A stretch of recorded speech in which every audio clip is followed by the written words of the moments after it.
I think Le'Veon Bell is a world talent, and like you, I don't think this is the end of the road for him. He has made it quite challenging for himself because people are now going to question, is it his character? Is he going to be a good fit in certain locker rooms? And that he has to take onus of his responsibility in that part. Hey, it's a Game Day podcast. Elliot Harrison here, and I got a new guest this week. I'm always with Rod Woodson, and this week we wanted to bring in a bulldozer, but not a bulldozer like you're thinking about. Steven Jackson, one of the most powerful running backs I think I've ever seen. Dude, it's really good to see you. Thank you, Elliot. Pleasure to be here, and I'm glad to get the phone call. See what kind of fun we can get into today. Well, I like the medium polo shirt you're wearing. Is it tight around the biceps? It is, isn't it? Hey, biceps are just built in like that. Oh, yeah, I know. But excuse me. A lot to get to. Want to go into these games. Week six already, man. It's unbelievable. But before we get to all the games, and I want to talk Le'Veon Bell with you for sure, I got to point out the craziest bet you can call it the bet of the week, and our producer Ryan calls it the bet of the week. This is like the bet of the last 10 years. Check this out. So this dude did a parlay. I'm going to pull it up right here. I got to read it. Like when you see how involved this is, there's no way I can memorize this. Okay, the guy bets $10. $10, all right? He bets on DeAndre Hopkins to score a touchdown at any time. He bets on DJ Moore, the Carolina Panthers speedster, to score a touchdown at any time.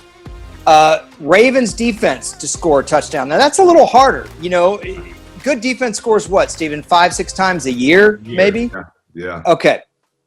Except there are probably some years on the Rams, you guys didn't score any touchdowns on defense. It was thin pickings there for a while. Okay. So we got Baltimore defense, DJ Moore, DeAndre Hopkins. He bets on Brandon Cooks in the Jaguars-Texans game to score a touchdown at any time. Okay. That means he can score in the first quarter. He can score in the fourth quarter. It doesn't matter if it's garbage time as long as he scores a touchdown. Okay. Then he bets on Henry Ruggs III to score a touchdown. And he caught that deep ball from Derek Carr. By the way, that guy can fly. Yeah. Okay. And then not Derek Carr, Henry Ruggs. And then Eagles-Steelers, Travis Fulgham to score a touchdown as well. So you've got all these different touchdown scores. Do you know how much he won? $10 bet. Take a guess. 10,000. Because he hit on every single one of these. You're actually not far off. $17,476.30. It's unbelievable. Do you know how many things a big? That's a payday right there. You could go to Taco Bell for like 5 years on that. Get the 99-cent bean burritos. Dude, your money. Your money. Unbelievable bet. And I don't think I could ever do that in my life. But congrats to that guy. Yeah, holy cow. To him. Some of those are hard, too. I mean, DJ Moore has not exactly been a huge scorer. The Baltimore defense. Henry Ruggs III's been hurt. That was a heck of a parlay. Okay, so I teased that I wanted to talk about Le'Veon Bell before we get into a lot of the game previews. We're recording this on Wednesday. So obviously this news could change, but Steven, you played the position. Let's see, you came into the league in 2004 and you played until I think the 2015 AFC Championship was your last game, if I recall. Yeah. So you played 12 years in the league. Le'Veon Bell he's not at that stage yet where he's at the end of the road. At least I don't think, but it feels like, without being overly critical, this guy is doing a lot to hamper his own career. From where you sit, what do you think of this situation? Was it predictable with the Jets? Do you blame him? Where do you fall on this? I actually do think it was predictable. I think Le'Veon Bell is a world talent, and like you, I don't think this is the end of the road for him. He has made it quite challenging for himself because people are now going to question, is it his character? Is he going to be a good fit in certain locker rooms? And that he has to take onus of his responsibility in that part.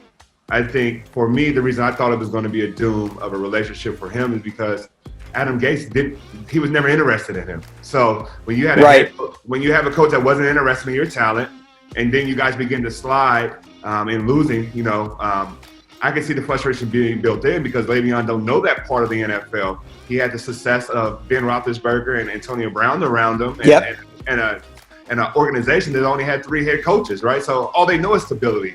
So once he got out of that comfort zone of stability, he really realized the NFL is not as easy as he thought it was. For sure, and I'm pulling up his numbers right now. I think that's a really great point about organizational culture. Really, it's what you're referring to, and I feel like at times a lot of us fans, analysts, don't think about that it's more than just the coach, right? It's the entire staff, it's the GM, it's the other players around you, it's the culture of the locker room. It's totally different in New York. Okay, so Le'Veon Bell is 28 years old. The thing that I think is going to help him a lot, Stephen, with whoever he lands with, is his ability as a pass catcher, because you've got to have that. You look at the Bucs right now, and they're worried about Ronald Jones being able to catch the ball. I mean, if you've got a tailback, especially that can catch the ball, especially with a veteran quarterback that's looking at you as a safety valve, I think it makes you a lot more employable. Le'Veon's had seasons of 83 catches, 75 catches, 85 catches, caught 66 last year. Do you have a place that you could see him landing, or how do you think this is going to go for him? You know what? I think for him, it's either – I can see a spot like Tampa, but they have to shed some weight in the backfield, maybe Shady McCoy or somebody. But or you have to wait for injury, unfortunately, for a running back in the future that running back goes down, and then Le'Veon talent is needed there. The thing with Le'Veon is going to be unique, not because he could catch the ball in the backfield, is that offensive coordinator has to be patient enough with Le'Veon running style. I think that's what a lot of people forget about, right, is that he had the ability to be very patient with Ben in that offense in Pittsburgh, where you get to a new offense, that offensive coordinator is not on time on downs, or he's impatient with the running game. He's going to go away from Le'Veon. Then that becomes very isolated, and then maybe you have to worry about the attitude or whatever it is, that I don't know. I don't know Le'Veon personally. But whatever it is that makes his fire go, you have to worry, is it going to backfire now because you're not using him appropriately? Right. We won't spend all day on the history of the running back position, but just one last little note on this. We can talk about this all day. I know. I want to get into the games, but just one last little thing on this. You talked about an offensive coordinator's patience with the running game. There's also patience within the running game. Guys like Frank Gore and Le'Veon, I know they're different backs, but one thing that's very similar about them, Emmitt Smith had this, is the willingness to let your block set up and then hit it. Le'Veon has that little stutter step. And, a lot of run game coordinators or offensive coordinators, they want their running backs to be one cut and go, just go and hit it. And Le'Veon's not that kind of back. He could do it when he wants. And I think, Stephen, he is one of the more unique running backs we've seen over the last 10 years. Wouldn't you agree? I will agree. He and I are very similar in size. I play that a little heavier than he does, but I will say he has a hesitation step where I have this jump cut that I would buy myself. Yeah. And with that, you're right. You have to have the right coordinator to understand that talent and that division. That's really what it is. That Frank Gore that you mentioned is patience, Le'Veon's patience, is because you see things playing out, or that the guard needs a hesitation of a step to be able to climb up to the linebacker, so that'll open up that running lane for yourself. And offensive coordinators, in my opinion, who don't have never played a position or haven't been around a lot of run schemes, is that they don't understand that it is actually set up the blocks and not just hit it and go. And it really depends on who understands and who don't. Yeah, you had a jump cut kind of like Marshawn Lynch. You also remind me a little bit of a guy from the 80s. John Riggins was really good at riding his guard, kind of putting his hand on his guard and then hitting it and being a power back. You were a really good power back. But I think that's enough. I think that's a full dissertation on the running back position. But it's interesting because that's what's going on. And Ryan and Steve over the game day were like, bro, we can only talk about the pandemic so much. Can we talk about something else, at the top? And I was like, this is something I wanted to hit with you. A couple things from last week. We pick every week. We're going to pick some games with you. I did okay last week. I went 4-2. I'm 18-7 against the line on the season, which I'll be honest, Steven, I think I'm a little lucky. That's like a remarkable record, and I'm not that good. I'm not that good. I'm a Vegas kid, man. That's like your name will start going around the neighborhood. yeah. I don't know that I want that. Casino was on the other night. I'm like, I don't know that I want to be known for that. Yeah. So But just to get that out, and a couple trends real quick. Home teams right now are 40, 36, and 1. Against the spread, home teams are 35, 42, and 1. So against the spread, home teams not doing so hot. Over-unders, the over is 43 and 33. And I want to stop right there. So I actually thought that was going to be higher. It seems like, Steven, there's been so many points scored so far through 5 weeks. And the only thing that I can guess is that particularly the secondary, those guys need to work together. They need training camp and preseason because so much of secondary play is zone now where you got to communicate, right? That's my best explanation for why the overs are high or the point totals are high. Do you think I'm onto something, or do you think it's something else? I think you're onto something, but I think it's actually on the opposite side of the ball. It's communication. The stadiums are empty, and offense is very clear compared to, like, you down there in the 12th man in Seattle, you can't hear anything. Where now everybody can talk to each other, and the crowd is pretty much cut out. That's a great point. Did you happen to catch the Seattle-Minnesota Sunday night game? I did. It was crazy. I thought Collinsworth, people give Collinsworth a hard time. I think he does a good job, and he made a great point.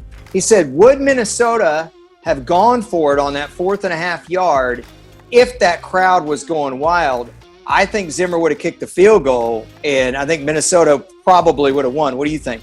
I agree with Collinsworth, and I agree with that assessment. I think that crowd noise throws the ability for someone to jump off sides now, right?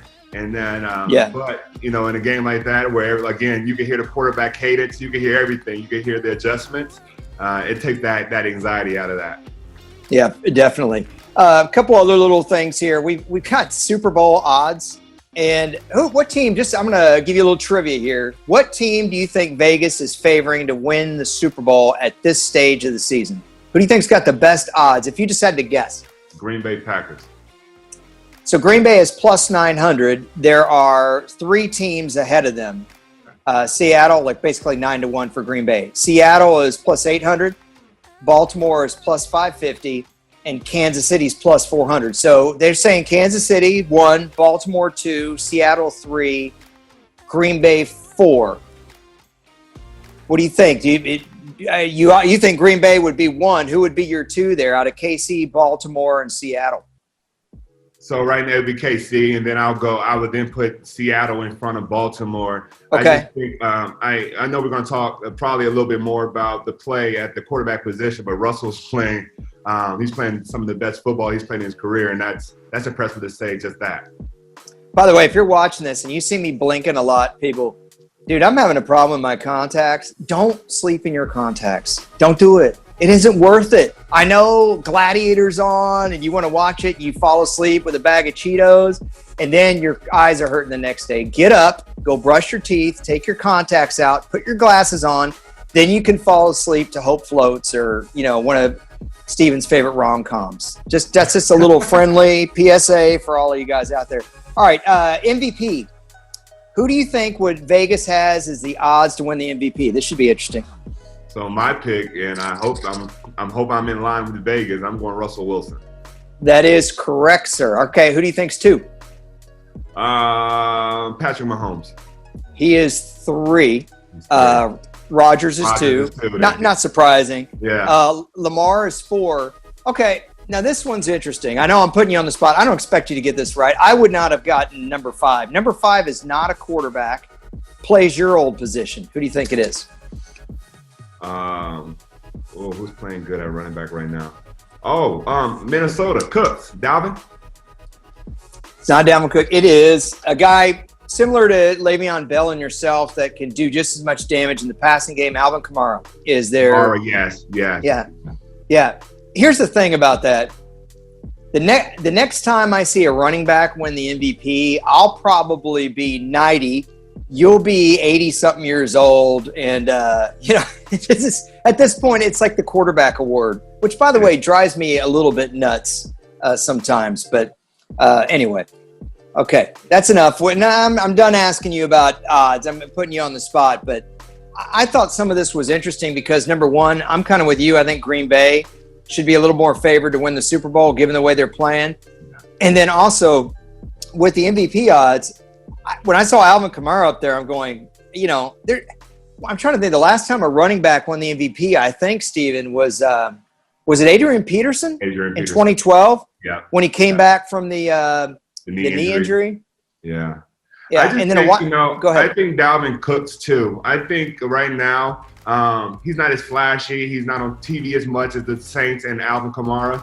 But I think Kamara is the sexy pick, but out of the position, who's actually getting the yards and who's actually playing the position in a holistic way.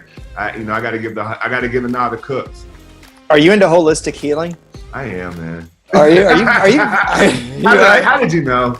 I knew it. Are you vegan? No, I'm not a vegan. So you didn't do the Arian Foster vegan trial run? No, I tried to tell him not to either, but yeah. Tell you what, though, people could say whatever they want. Yeah. Hey, they can say whatever they want. To be undrafted and lead the NFL in rushing, and then also have one of the most beautiful rushing styles I've ever seen in my life. And that guy he had this great little move where he would tomahawk the ball to get an extra yard. Like he'd be getting tackled, but he would always. Yeah. So anyway, great player. On that point, though, Alvin Kamara. Yeah. And Foster. Yeah. University of Tennessee. So what is that about them? Do they forget how to evaluate their position?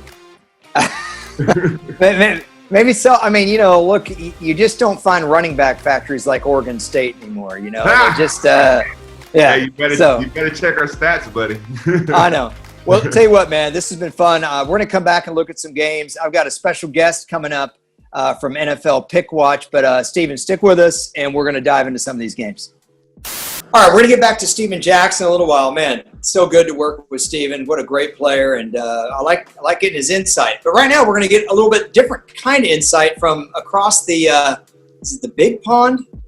Some people call it the small pond, but across the Atlantic, over in the UK, I've got Sean Lowry, who started, I think, one of the coolest websites that you may or may not have heard of. It's NFLPickWatch.com.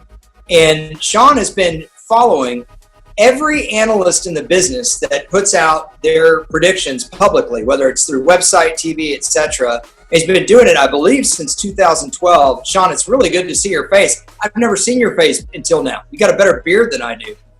Oh, well, that's probably the best compliment I could possibly get. Yeah, thanks for having me on. It's past 10 o'clock there, I believe, now. So this is technically predictions after dark. Well, things get pretty wild after dark when it comes to the old predictions. So, yeah. It's nice to be on. It's nice to actually kind of get to obviously see you in person as well.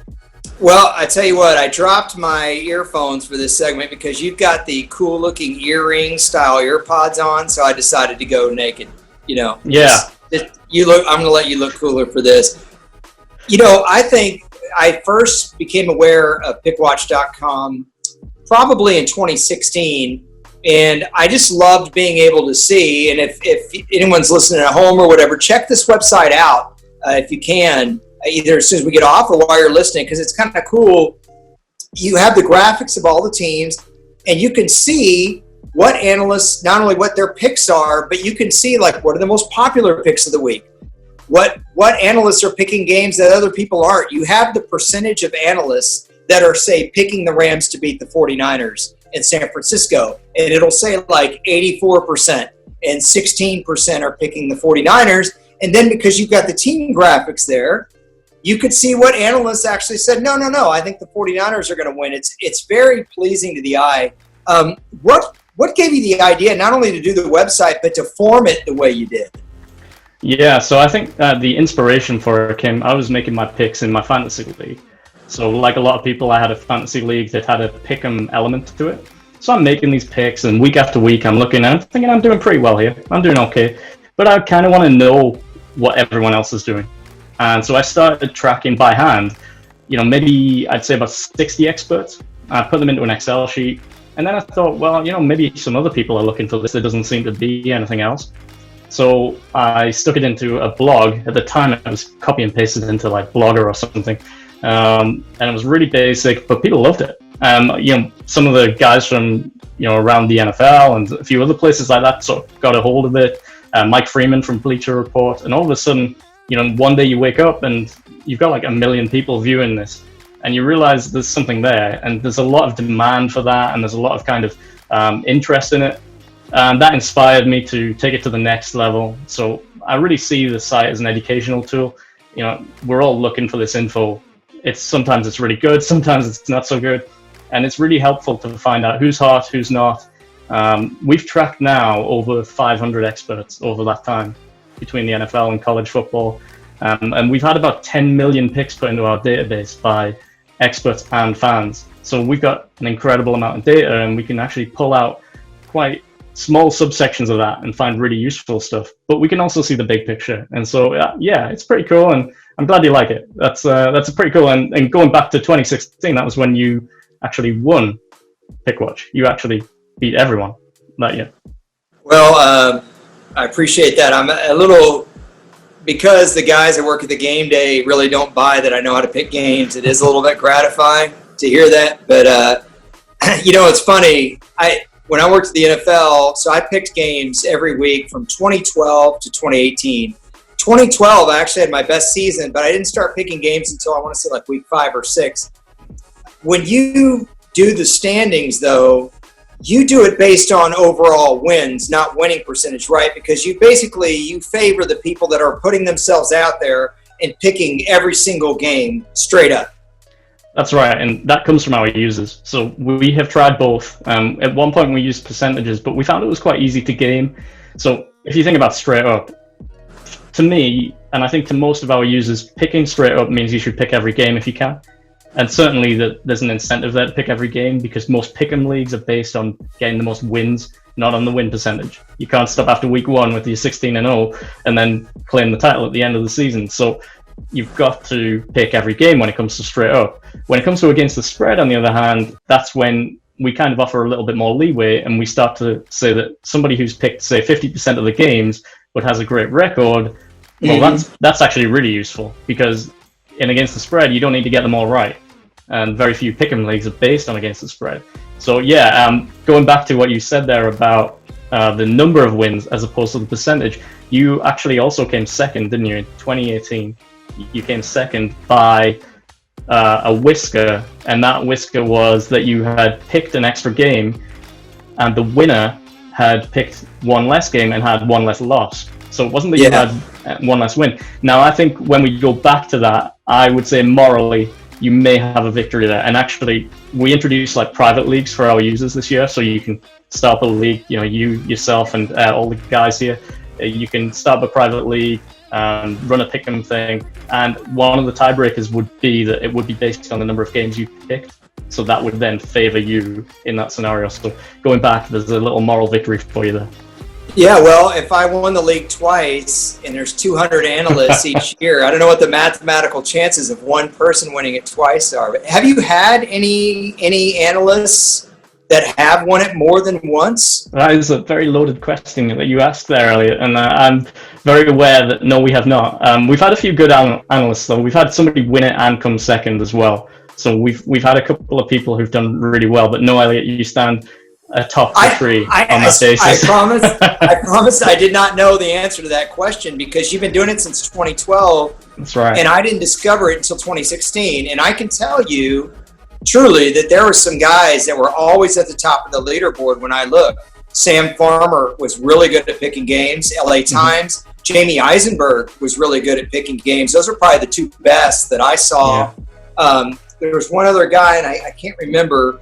But you had the same people finishing at the top. So, no, that was not a humble brag. I honestly didn't know, because I didn't follow you. Unfortunately, I didn't follow you early in your run. Not to mention, Sean, I could sit here and brag all day, but there's a lot of luck that goes to it.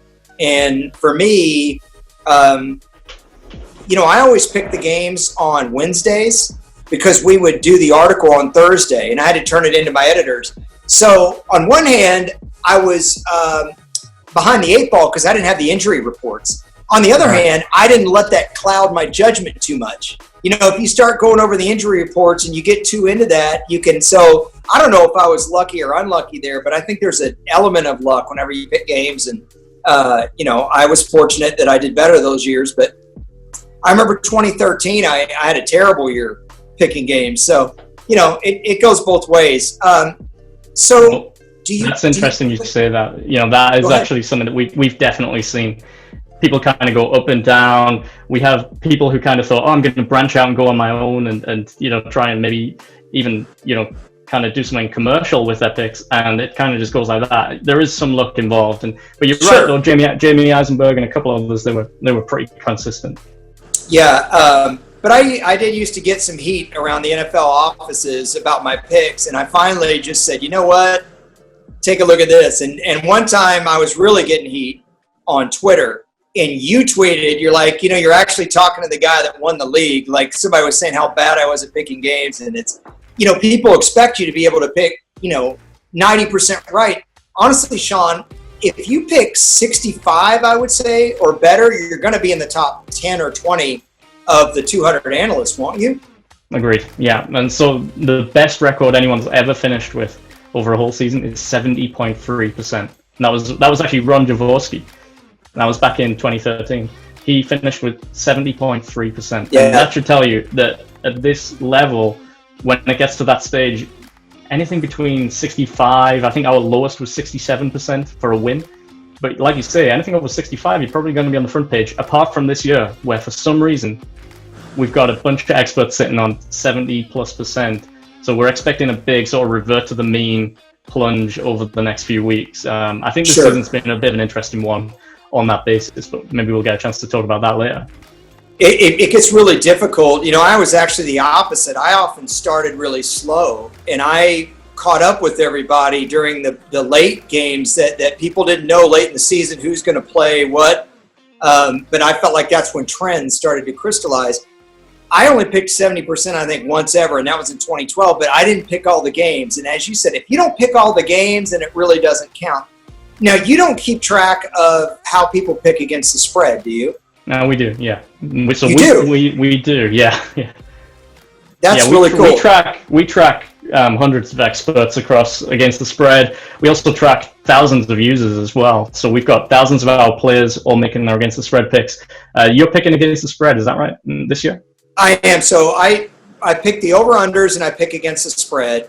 I don't do any other of the prop stuff, just over-unders and spread. And I think right now I'm 18-7. So where would 18-7 put me against other people who pick against the spread this year? Well, 18-7, so you're on 72%. So that would put you top right now, 18-7 in those isolated games. But I always say that I'd rather know somebody who can pick 20% of the games correctly than I would know somebody who picks every single game but only gets 54% right or something, because the margin of error that you have at that level is pretty small. Whereas if you're getting 72% right, well, the profit margin is around about 20% that you've got there. Yeah, I agree with you, because I think if you're picking games straight up and you're not having to pick against Vegas, pick them all.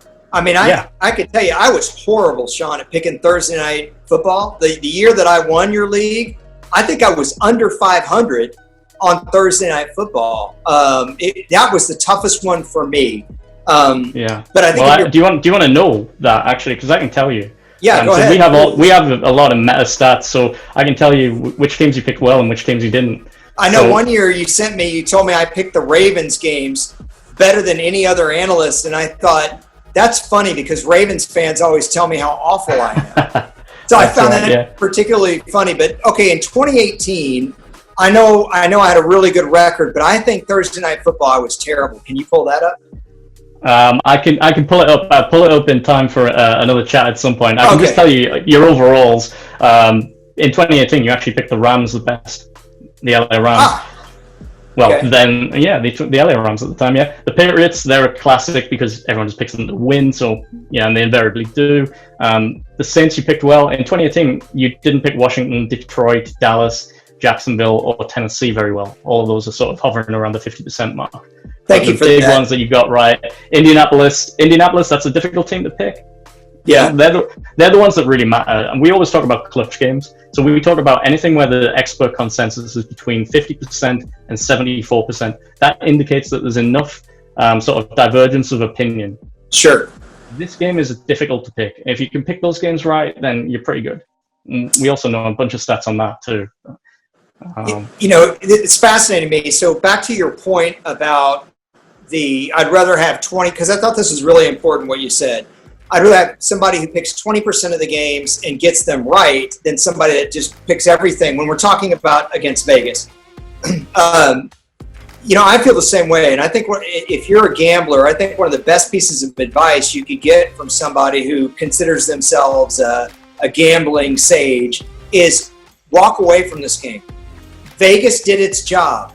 If you think the score of a game is going to be 28-24 and Vegas puts the over-under at 52, don't bet on it because you're saying what they are. And if you think the Cowboys are going to win by 7 or the Cardinals are going to win by 3 and that's what Vegas has the line at, don't bet on it. You walk away. Vegas is so good at it. Vegas is so good at predicting.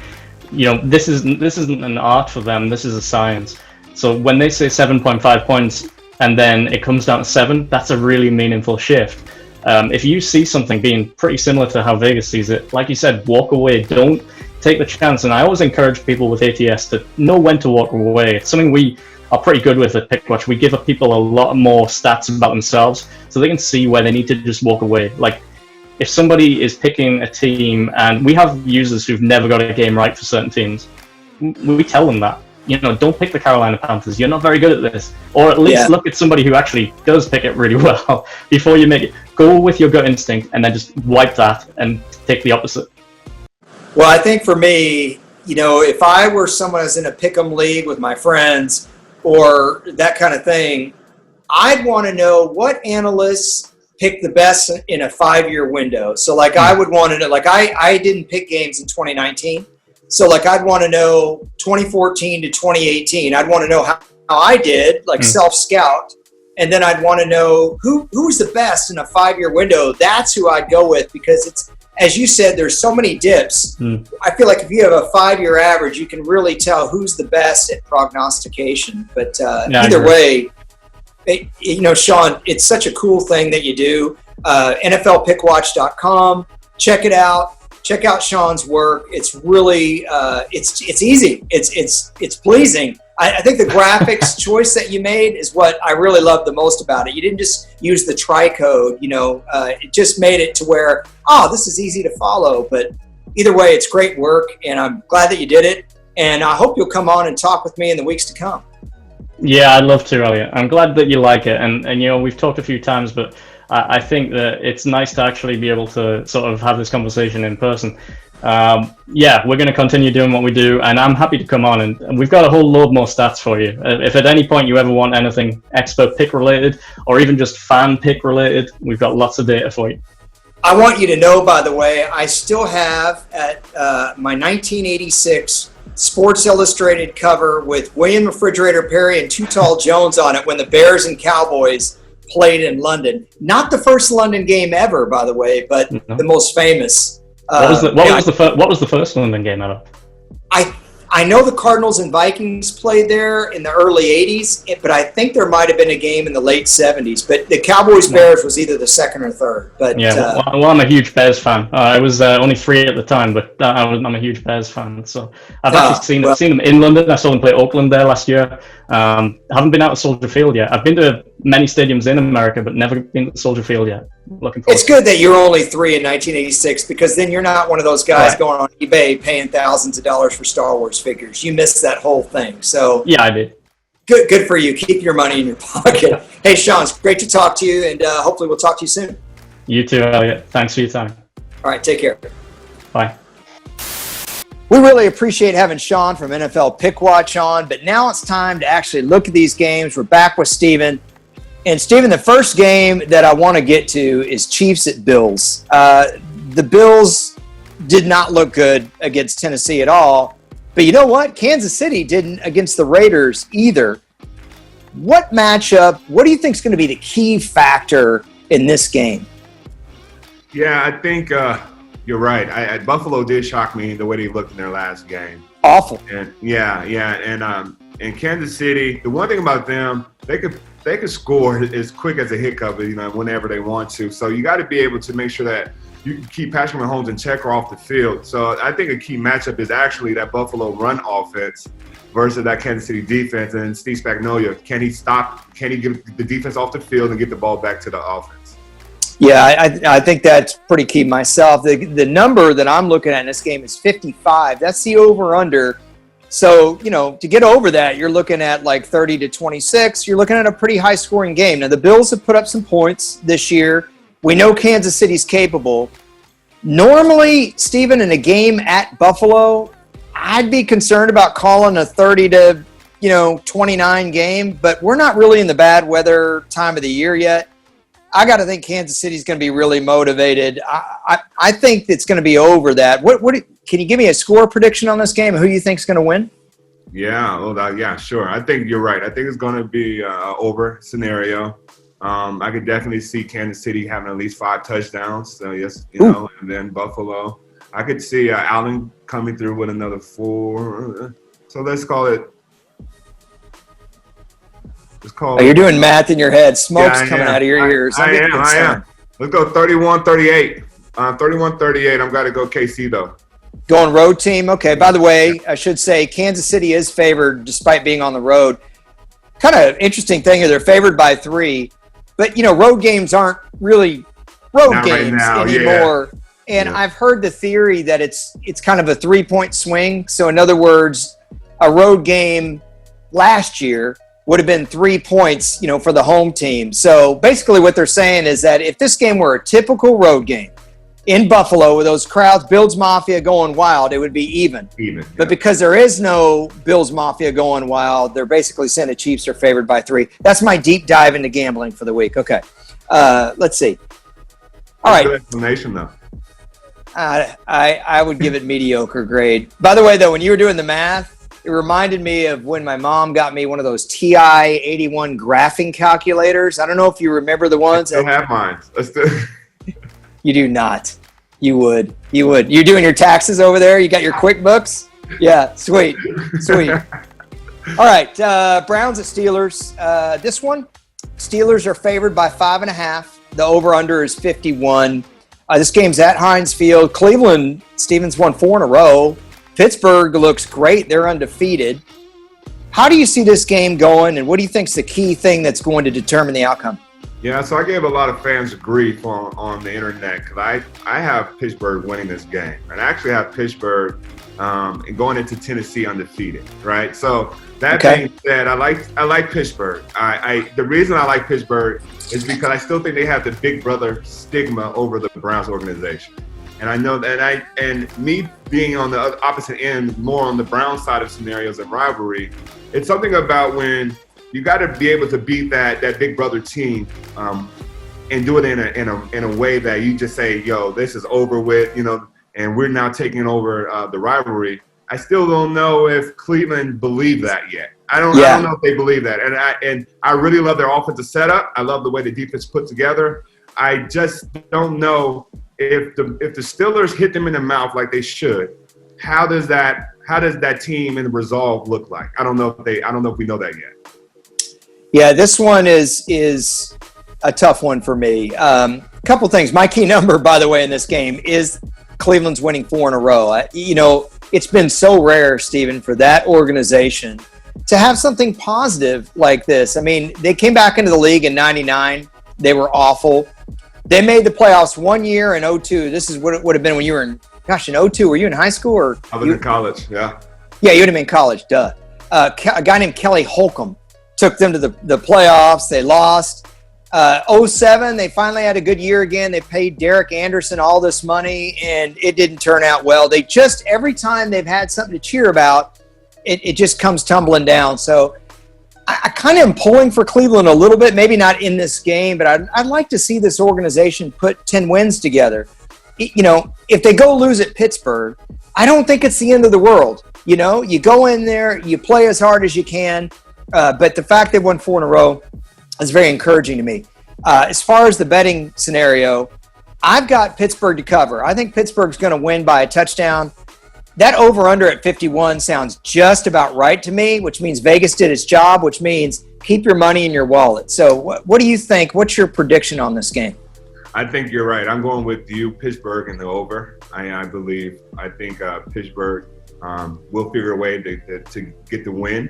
But like you, also, I think it's not devastating for the Cleveland for this portion of the schedule. And I think if they do come up short in this game, this is for them to learn in preparation for the next game. You bet. And speaking of, you know what? Just while we're here talking about the Browns, I want to take a look at their upcoming schedule. I just want to see how bad is it going to get here. Hang on. Let's see here. Okay, so they're at Pittsburgh. After this, they're at Cincinnati. They can win that game. They play the Raiders at home. I'm still not a total believer in the Raiders yet. So even if they lost this game, I could easily see them being 6-2. And then they've got a bye week. They come out of the bye. They've got Houston at home, Philadelphia at home. Those are winnable games. Neither one of those teams have played well. Then they're at Jacksonville. There's no reason this team can't be 7-2. Right. Am I being pie in the sky here, or I don't feel like Cincinnati, Raiders, bye, Houston, Philadelphia, Jacksonville is, something to be all scared about. No, and now that you say that out loud, I don't either. And and if they continue to create turnovers on defense like they have been, I mean, they may get this upset in Pittsburgh and very much be a one-loss team. That's don't jinx my pick, Steven. Don't jinx my pick. I got a good record. I'm not jinxing. I'm not jinxing, but what I'm saying is the Browns, if they do come up short, which I think they will, if they do come up short, is not the end of the season for them. No, not at all. By the way, after they go 7-2, then they'll go to Nashville and get beat 30-10. Okay, cool. Sounds great. Way to keep it positive. Okay, this is a really fascinating game in terms of the NFC hierarchy, power structure. Green Bay at Tampa Bay. The big thing in this game to me is Davante Adams. He's practicing. If he plays, I think this game is a different matchup altogether. Right now, the Bucs are favored, Steven, by 3. Over-under's 52, which is, 28-24 style game. Yeah. What do you see being the big matchup in this one? I think the two quarterbacks. I think it boils down to A-Rod and Brady. Who's more accurate, who's probably putting up more points on the scoreboard. For me, I still think that Tom and his receiving core, they're still not on the same page. And me spending that one season with him in New England, I think I have a feel for how he likes to communicate with his receivers. And that's going to take some reps, and that's going to take some game time experience and scenarios for them to create that chemistry that he had in New England. And for that reason, I'm going to go with Green Bay. I think A-Rod, he's playing again. He's motivated. I think all the talk about Patrick Mahomes and all the other quarterbacks around the league fired him up. I think they do have that chemistry in Green Bay, which Tom is trying to find in Tampa. So I got to go with the home team in Green Bay. My Pilates instructor has a crush on Aaron Rodgers. I know you believe in Pilates. Lululemon? What's that? Is it the Lululemon? Yeah, yes. But, I just know with you, if you do holistic healing, then you probably have avocado ice cream, and I think you definitely practice Pilates. You might even do bar method. I don't have avocado ice cream, but I have pistachio ice cream. It's very good. Oh my gosh. All I can say, Steven, is healthy fats. Eat your nuts and avocados, and make sure you get your protein. Okay, this game, my key number is 17, Davante Adams. I know that's a really easy key number to have, but Davante Adams has become such a good receiver. A few years ago, I would go back about 4 or 5 years, he was getting ridiculed because he dropped the ball all the time, and people, and this is back when the Packers had Jordy Nelson, and they were going to other guys, but Davante Adams, if he's healthy, there's no reason to me Green Bay Packers can't win the Super Bowl. I mean that. And I know you thought that they would be favored. So originally on this game, I said avoid it altogether because I didn't know about Adams. But if Adams plays, I'm taking the over. I think this game would be higher scoring than 28-24 if Rodgers has his best weapon and Brady's playing at home with his. I don't want to touch that line, though. 3 points with this game, I don't want to touch it. So I'll keep my money in my pocket there. I play the over. And what do you think? Who wins this game? I think Green Bay wins this game. I do think it's going to be high scoring. I don't know if there's going to be a lot of Tom using all his weapons, or it may be some trickery from the offensive coordinator. I mean, from offensive coordinator or from special teams. But I do think that if it does come down to a shootout, I think the chemistry is just not there for Tom Brady, the receiving quarterback, against this high-flying offense of Green Bay. Yeah, his receiver, Chris Godwin's been hurt. Chris Godwin, Mike Evans gets all the pub, but Chris Godwin, if you play fantasy, Chris Godwin. One last thing on this game before we leave, just because I have a running back here with me. Ronald Jones was a guy that they knew they wanted to be the man. Bruce Arians, the former Cardinals head coach, now the Bucs head coach, loves to throw to his backs. David Johnson used to catch a lot of balls, and David Johnson used to line up wide and run routes. What do you say, or how do you coach? If you were a running backs coach, Stephen, or being a mentor, how would you take a young running back and try to help him with catching the ball better? Like, would you go take the more mental tack? Would you just have him catch 500 balls until it's just muscle memory? How do you approach a guy that doesn't have a lot of confidence catching the ball? Yeah, you gotta do hand-eye coordination. You gotta do a lot of tracking skills and drills. If it's just throwing a tennis ball to him over his shoulder, to help him track the object over his shoulder, because that's a very difficult catch to make. Or if it's just checking out over the ball that may be coming a little fast from Tom, you got to get him on the jug machine. But it's more about repetition and getting him comfortable in the bang-bang scenario. It's not so much standing stationary after practice catching 500 footballs. It's more in the practice, getting him.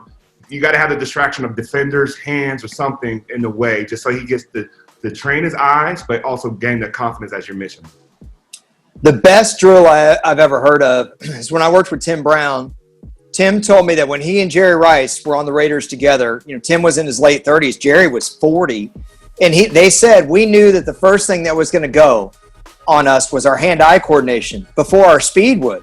And he said they numbered the footballs 1 through 4 on the football, and they had to call out the number as they caught it in practice. I'm like, that's hard, right? That ball's coming at you, and you're calling out 2 or 1. Or I thought, what a great ingenious thing to do. I don't know if you ever did that drill, but that sounds hard to me. So. No, we didn't have that drill. We had balls painted on them. They had little dots on them, but never the numbers. That's pretty impressive. Yeah, it seemed cool to me. It seemed like it worked, too, for those guys, Hall of Fame caliber dudes there. Rams at 49ers, the next game here. I've got the 49ers are actually favored, and they looked terrible last week. They're favored by 3. Over-under is 49.5, so you're talking about a, 28-22 game. It's kind of an odd score, but you're not looking at a real high-scoring game, just a medium game here. When you think about the Rams at the Niners, what determines this game? Is it just the quarterback situation with San Francisco, or do you think it's something else?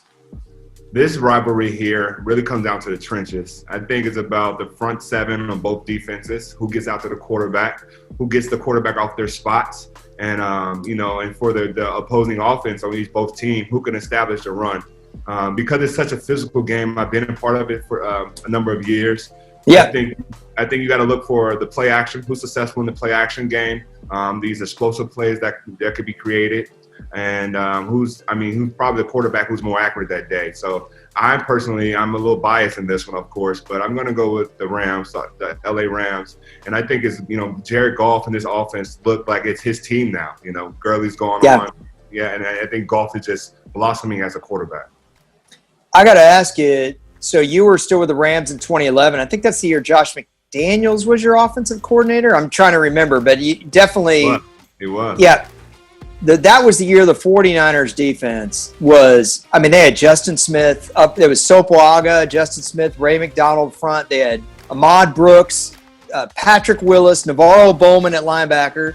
They had Dante Whitner bringing the lumber from safety, Deshaun Goldson. What was it like facing those dudes? You know what? It was my favorite. It was between Seattle and the San Francisco defense. Even the Cardinals, that they get slept on a lot. But my division games, I knew that I had to bring my hard hat and my lunch pail because it was never a week off. and they knew more than likely 80% of the offense was going to 3-9. So it was it was everybody knew that it was going to be a long day for both sides. That's right. I forgot about the Cardinals. I bet you Darnell Dock and Calais Campbell face planted you a couple. Calais Campbell's a beast. I would say so much Calais Campbell. The first level of defense was not my concern. It was always the second or third level. But this is a guy people forget about, Adrian Wilson. Yes, big box safety. Big box safety, and I think a lot of people don't realize he was a very impressive football player. Yeah, and we could deep dive on this kind of stuff for 2 hours, but I got to tell you that the Cam Chancellors and the Adrian Wilson big box safeties they're dinosaurs now, because the safeties are almost interchangeable with corners because they're so worried about the passing game, and everyone's playing a 4-2-5 out there. One of these days, Steven, they're going to get to the point where they've got outside linebackers that weigh 215 or 205, and the big backs like you are going to come back and run all over everybody. But I feel like we're shifting, but yeah, that's probably like when we're in our 60s and 70s. Yeah, exactly. When a running back wins MVP again. Right. He probably still won't win it. Okay, Bears at Panthers. This is my ugly knuckleball game of the week. Panthers, 2.5-point favorites. This is the kind of game you could go either way. This game's at Carolina, and again, because you don't have these packed houses, if it's 2.5 or 3 points that the home team's favored, they're really just it's not that much. This game could go either way. The over/under is 44, which is low. You're talking about a 23-21 game, and we've seen very few of those kinds of games. Almost every game this year has been a track meet. So did Vegas get it right? Is this going to be an ugly, 20-19 game, or do you actually think that Foles and Bridgewater are going to come out and ball? What do you see from this game? I actually think Vegas has it right. I think it's an under game. I do think it's an ugly game. I don't know what the weather's going to be like this weekend for them, but they're on natural grass. I could just see it being sloppy, a lot of slipping and sliding. Quarterback's not very good with the ball, and defense being the midway of the monsters of the 80s. I could see Chicago really leaning on their defense, which has come through for them. King Hicks and Robert Quinn and those guys. Bo Jackson, that defense to me is very impressive. But I just think with Christian, I don't know if he's playing. Is he playing? No, I don't think so. I didn't think so, right? No, I don't think so. He's out. With being out the lineup for Carolina, I think your explosive plays are down. So no, I think it's going to be a slug match, but I have Chicago Bears winning. Yeah. By the way, I need to backtrack a little bit. I got off of Rams 49ers so quick. I've got the Rams to cover and win, just like you said, and I also am taking the over in that game. I think there will be scoring more than 49.5 points in that game. Bears-Panthers, however, I don't want to touch this. Like, you don't have to bet on every game. Really, you don't. Like, go to the war table. Play war with the cards. Just whatever. If you say, but dude, I'm a Bears fan or Panthers fan. I just want to lay $5 against my grandpa in this game. Carolina to win by 3 or more. Am I right, or do you think the Bears win this game on the road? I don't think you're right. I think Bears get this win on the road. I still think that Teddy Bridgewater and his coach, Coach Rule, I don't think they really know each other yet. There's been some turnover issues, if I'm correct in my head, with their offense at Carolina. I just think the Bears, man. I don't know. Maybe got the Bears, huh? Yeah, maybe I'm just a sucker for that old school kind of play in uniform. But I like them. Well, I will say this. Bridgewater played really well against the Falcons. And I don't know. I just find Teddy Bridgewater I know this isn't really like a strong technical football point, but I can't think of anyone that people root for more around the league than Alex Smith and Teddy Bridgewater, because they've both come back from so much. With Christian McCaffrey, he was eligible to come off IR in week 6, but I don't think the Panthers are going to take their franchise player, Steven, and say, okay, you're off IR. Let's give you 30 carries. I think we're another week or two away from seeing him, but you never know. So I don't have Bears Panthers. I don't have this game as one that I would bet on. But again, if you want to bet $5 against your grandpa or a package of Big League Chew, remember Big League Chew, the gum you put it in your If you want to bet that, take the Panthers to cover. Okay, my last game I've got for you to dive into here: Cardinals at Cowboys. To me, this is a tale of the quarterback, Steven. I mean, but Andy Dalton is in the driver's seat now for the Cowboys.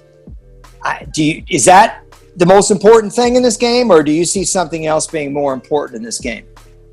You know what I do? I actually do. I'm really interested to see how Andy Dalton handles this offense. We get to see kind of if Dak decides, right, if the injury didn't happen and Dak went on to another team, you can kind of see what Dallas would look like without Dak being at the quarterback QB1. I think you're going to get a heavy dose of the next 3 months of the season of Zeke Elliott now, right? I think you're going to go with their bread and butter. That's what the Cowboys. Is he the same back, though? Is he the same back?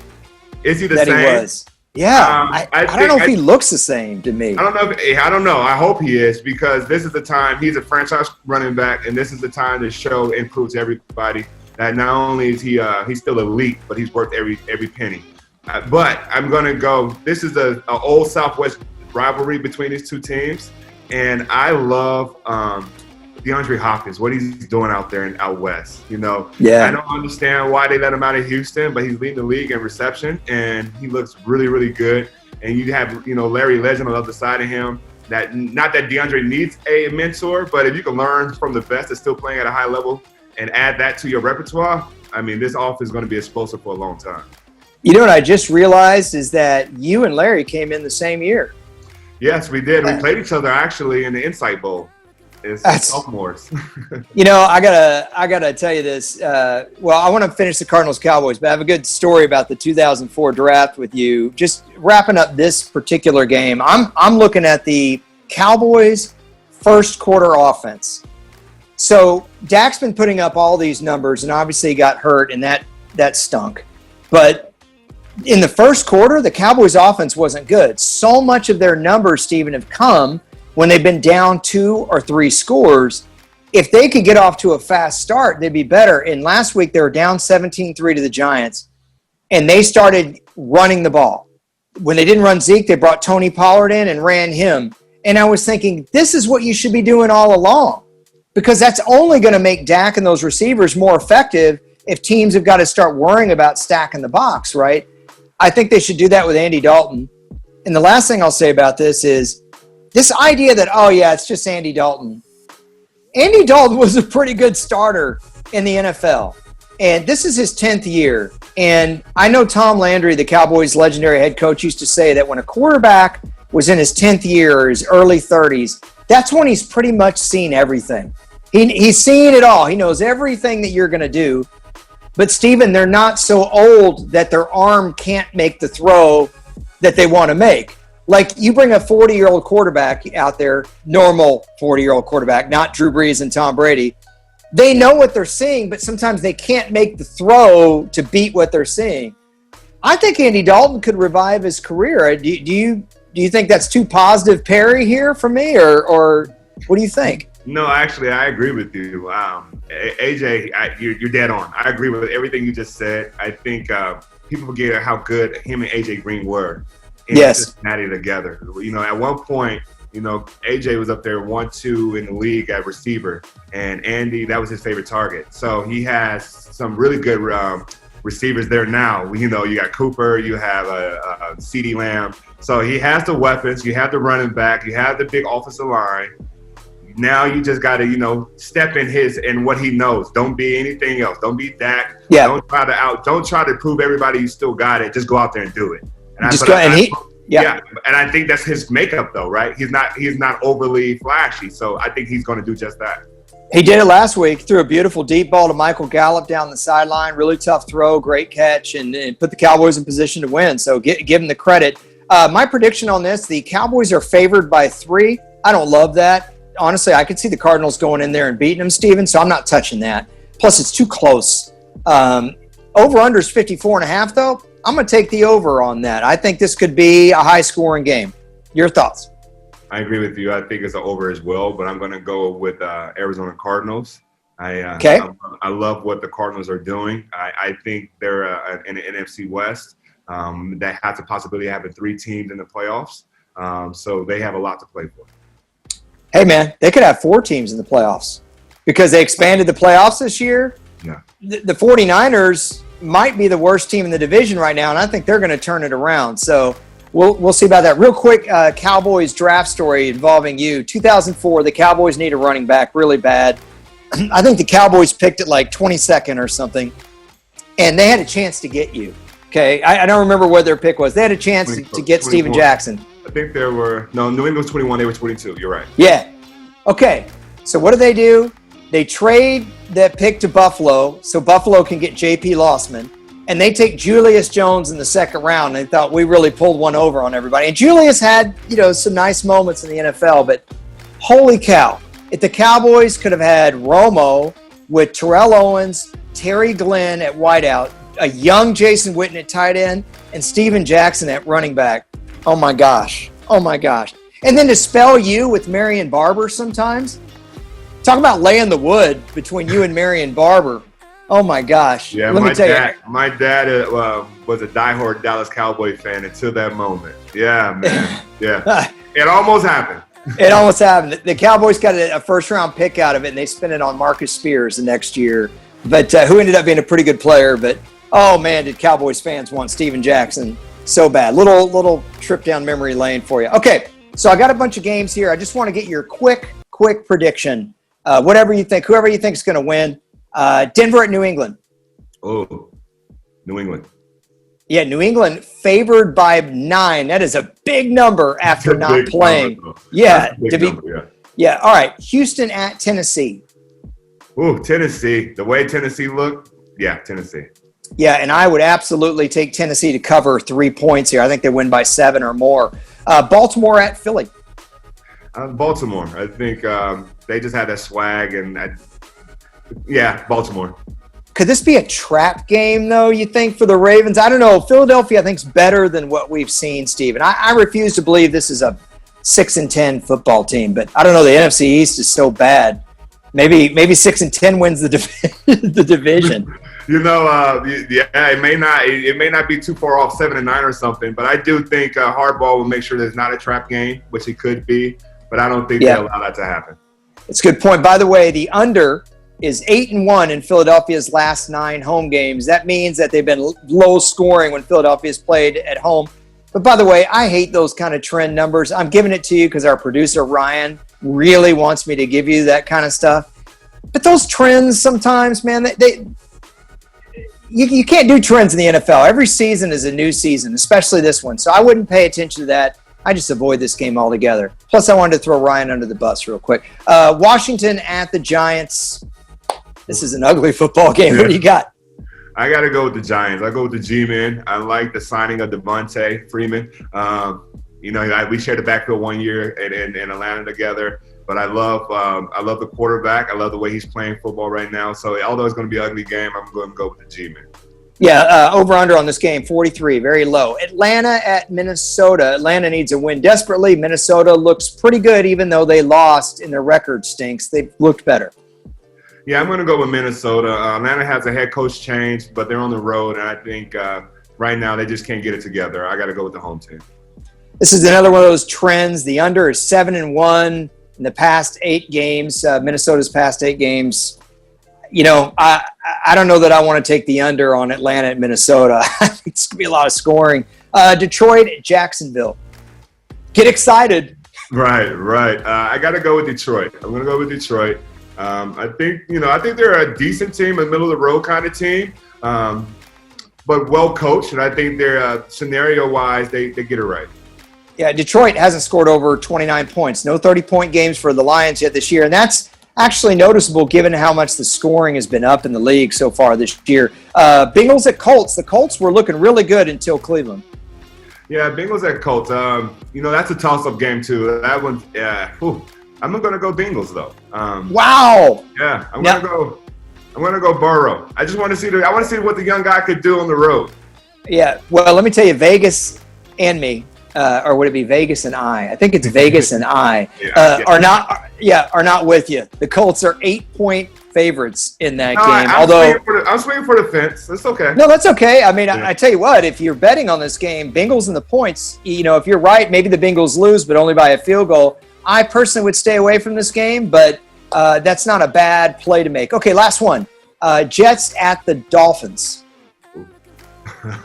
Dolphins. I'm gonna go with the home team. Got to go Fitzpatrick Magic. We drafted him in 2005, so I've seen it. I remember that. Personal. I've seen it up close and personal. He actually played pretty well for you guys that year. I remember that.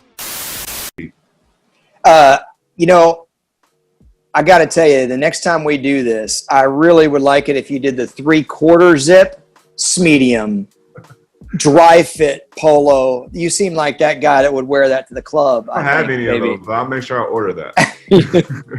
All right, man. Well, let's do this. I don't know, maybe around Sunday Night Football, we could do a halftime Instagram live. I don't know if you ever do the IG live.